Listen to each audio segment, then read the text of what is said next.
இன்றைக்கி வீடியோவில் மகளிர் உலகக்கோப்பையில் ஆஸ்திரேலியாவுக்கும் இங்கிலாந்துக்கும் இடையே நடந்த 23வது லீக் மேட்ச் பற்றி பார்க்க போகிறோம். இந்த மேட்ச் இந்தியாவில் இண்டோரில் நடந்துச்சு.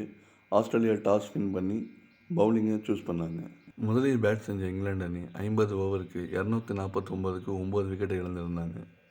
இங்கிலாந்தில் அதிகபட்சமாக டேமி 108 பந்துக்கு 10 பவுண்டரி ஒரு சிக்ஸுடன் 75 ரன் அடிச்சிருந்தாங்க.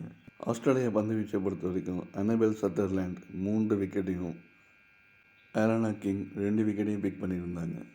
இதைத் தொடர்ந்து இரண்டாவது இன்னிங்ஸை ஆட ஆஸ்திரேலியா அணி 15 ஓவருக்கு 68க்கு 4 விக்கெட்டும் தடுமாறிட்டு இருந்த பொழுது ஆஷ்லி கார்ட்னர் மற்றும் அனபெல் சதர்லேண்ட் இவங்க 2 பேரும் அருமையான பார்ட்னர்ஷிப் போட்டு இங்கிலாந்து பந்து வீச்சை தும்சம் செஞ்சாங்க. சிறப்பாக விளையாண்ட ஆஷ்லி கார்ட்னர் 69 பந்துக்கு சதத்தை நிறைவு செஞ்சாங்க. இதன் மூலம் குறைந்த பந்தில் சதம் அடித்த வீரர் பட்டியலில் நம்பர் 1 இடத்தை பிடிச்சி சாதனை படைக்கிறாங்க ஆஷ்லி கார்ட்னர். 73 பந்துக்கு 16 பவுண்டரியுடன் 104 ரன் அடித்து நாட் அவுட்டாக இருந்தாங்க. இவங்களுக்கு சப்போர்ட் கொடுத்த அனபெல் சதர்லேண்ட் 112 பந்துக்கு 9 பவுண்டரி ஒரு சிக்ஸுடன் 98 ரன் அடித்து நாட் அவுட்டாக இருந்தாங்க.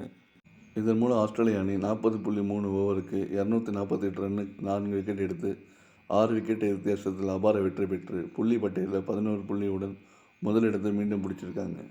இங்கிலாந்து பந்து வீச்சை பொறுத்த வரைக்கும் லிம்சி ஸ்மித் மட்டும் 2 விக்கெட் எடுத்திருந்தாங்க. இந்த போட்டியில் ஆட்ட நாயகன் விருது அனபெல் சதர்லேண்டுக்கு வழங்கப்பட்டது. ஆஸ்திரேலியா அணி தன்னோட கடைசி லீக் மேட்ச்சில் சவுத் ஆப்பிரிக்காவை எதிர்கொள்கிறாங்க. இதில் வெற்றி பெற அணியை உலகக்கோப்பையை வெல்லும்னு கிரிக்கெட் விமர்சகர்கள் தெரிவிக்கிறாங்க. இன்னும் சிலர் பேர் ஆஸ்திரேலியாவுக்கு அதிக வாய்ப்பு இருக்குது, அவங்க இந்த உலகக்கோப்பையில் ஒரு மேட்ச் கூட தோக்கவே இல்லை, அதனால் இந்த உலகக்கோப்பை ஆஸ்திரேலியா தான் வெல்லன்னு சொல்லி கருத்து தெரிவிக்கிறாங்க. ஆஸ்திரேலியா டீமை பொறுத்த வரைக்கும் மென்ஸ் டீமாக இருந்தாலும் சரி, உமன்ஸ் டீமாக இருந்தாலும் சரி, எப்படி ஒரு தரமான பிளேயரை அவங்களால ப்ரொடியூஸ் பண்ண முடியுதுன்னு தெரியல. அந்த அளவுக்கு ஒரு தரமான பிளேயர்ஸை கொண்டு ஐசிசி டோர்னமெண்ட்டை வின் பண்ணுறாங்க. கிரிக்கெட்டில் பாலிடிக்ஸ் இல்லைன்னா ஒரு நாடு எப்படி திறமையான பிளேயர்ஸர்களை உருவாக்கும் என்பதற்கு ஆஸ்திரேலியாவை சிறந்த எடுத்துக்காட்டு. ஓகே கைஸ், கிரிக்கெட் அப்டேட் நம்ம சேனலை ஃபாலோ பண்ணிக்கோங்க. மீண்டும் அடுத்த வீடியோவில் சந்திப்போம். அன்டில் தென் பாய்.